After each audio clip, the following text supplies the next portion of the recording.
Pada suatu hari, Alimuddin membawa kakakku Rianti untuk mendampinginya dinas selama 3 bulan di luar kota. Tepat waktu itu, Rianti telah hamil 4 bulan. Jujur, aku dan Santi diam-diam berpacaran. Dikala saat seperti inilah, Santi sering main ke rumah kakakku yang kutinggali. Pada saat kami asik membicarakan dan berbagi tentang tugas-tugas kuliah kami, tiba-tiba Santi berkata agak serius kepada aku. Dia mengatakan kalau dia bahagia bila dekat denganku. Akankah umurku panjang biar bisa terus bersamamu seperti saat ini, ujar Santi kepadaku. Dan Santi pun bilang pada setiap tahun jika bulan Suro, bapaknya Alimuddin sering menyembelih 3 ekor sapi putih. 1 ekor dibagikan kepada para warga, 1 buat keluarga sendiri, dan 1-nya lagi dibuang ke sungai. Dan jika sapi putihnya kurang dari 3, pasti ada saja salah satu anggota keluarga yang meninggal. Dari situ aku benar-benar yakin bahwa Alimuddin mengikat perjanjian kekayaan dengan setan. Lama kemudian aku mendapatkan kabar bahwa ada seseorang yang pintar akan hal-hal gaib. Dia tinggal di daerah Jawa. Mendengar hal itu, aku dan Santi kemudian mendatangi Bapak Kunjan itu untuk mempertanyakan dan meminta petunjuk agar tidak ada korban lagi dalam keluarga kami. Aku pun kemudian menceritakan semua kejadian aneh di rumah keluarga kakakku Rianti yang setiap malam Selasa selalu ada suara-suara menakutkan.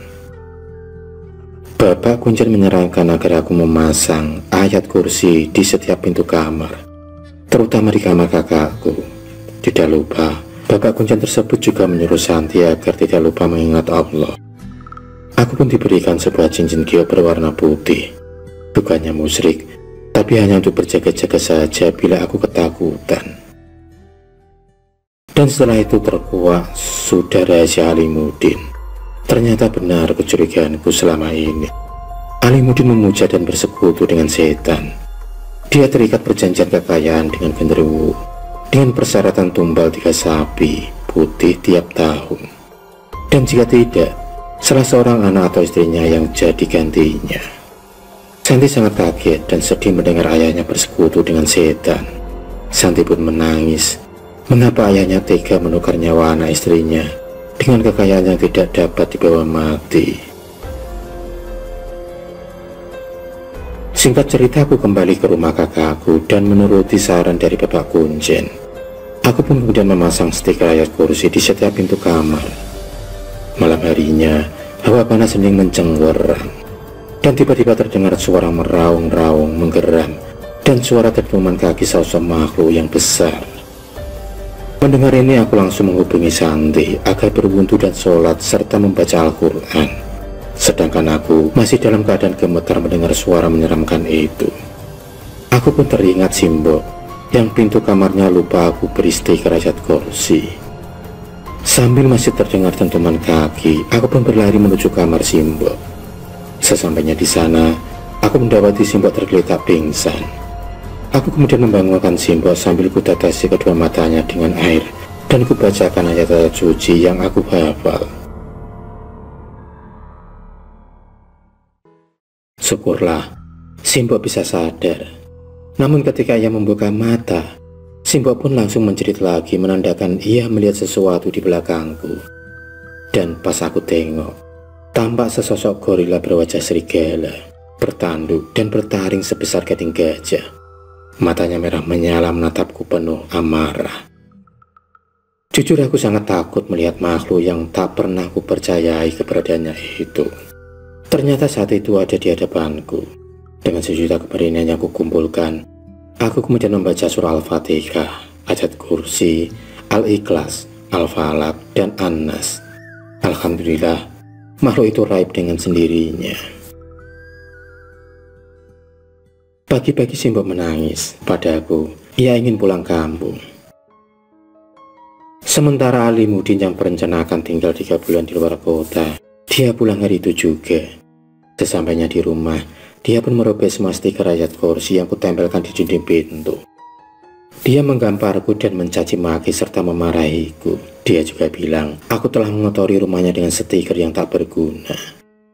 Aku tahu ini semua pasti iblis keparat itu yang mengadu dan memarahi Alimuddin, dikarenakan rumahnya penuh dengan cahaya suci yang membakar tubuhnya.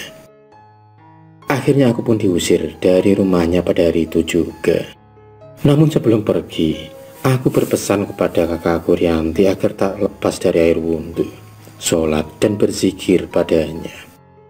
Kakakku pun tak rela aku digampar dan diusir begitu saja.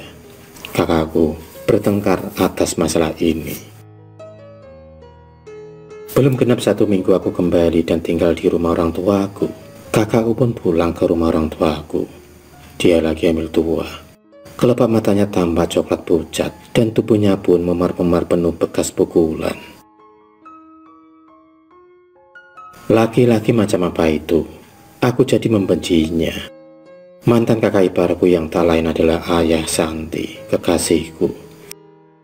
Setelah kepulangan kakakku ke rumah, dia menjadi semakin terpuruk.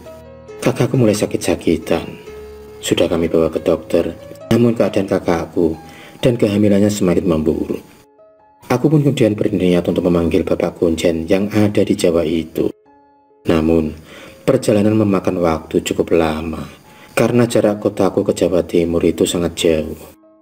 Hingga pada akhirnya, ketika aku di perjalanan pulang bersama Bapak Kunjen, nyawa kakakku Rianti sudah tak bisa tertolong lagi.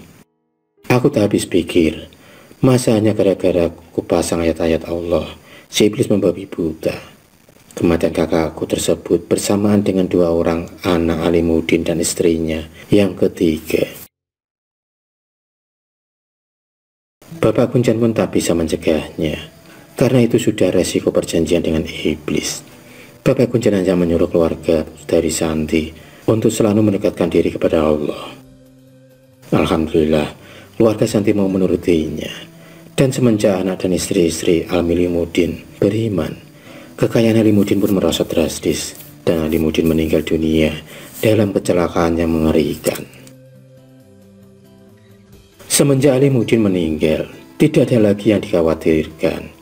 Ibu Santi pun mengaku lebih baik hidup sederhana, namun masih dalam keutuhan keluarga, daripada hidup mewah, namun harus mempertaruhkan nyawa orang-orang yang dicintainya.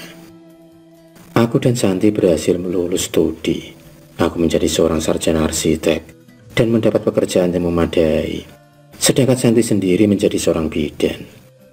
Dari sinilah kami merintis sedikit demi sedikit, hingga akhirnya harta kami kembali pulih dengan sendirinya. Aku dan Santi pun menikah. Alhamdulillah, keluarga kami damai, sakinah, mawaddah, warohmah. Semuanya terwujud atas kesabaran dan ketabahan serta usaha memetik ridho dari Yang Maha Kuasa. Satu pesan dariku, janganlah kalian meraih kekayaan dengan harus menjadi budak setan. Seberapa berhargakah harta duniawi dibanding nyawa seseorang yang kita cintai? Dan satu lagi, janganlah menjodoh paksakan anak-anak hanya demi kesilauan duniawi. Tak semuanya pilihan orang tua membawa bahagia. Terkadang justru itu menyiksa anak sendiri. Akhirul kalam.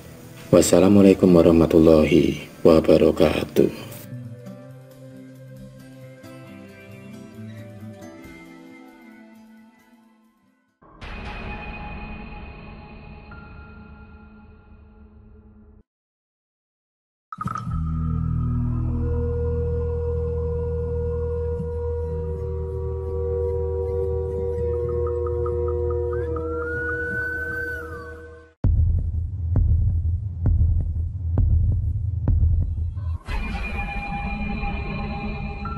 Terima kasih sudah menonton video cerita bergambar ini.